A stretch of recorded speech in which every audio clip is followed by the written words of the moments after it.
فدعا ربه أني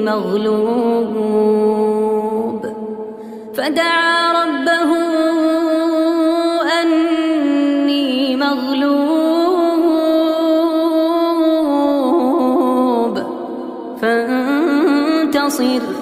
ففتحنا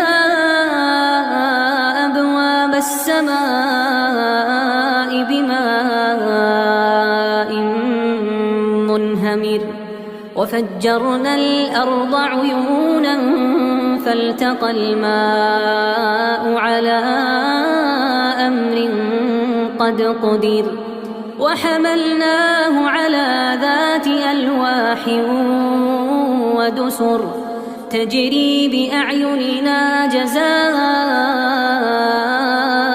لمن كان كفر.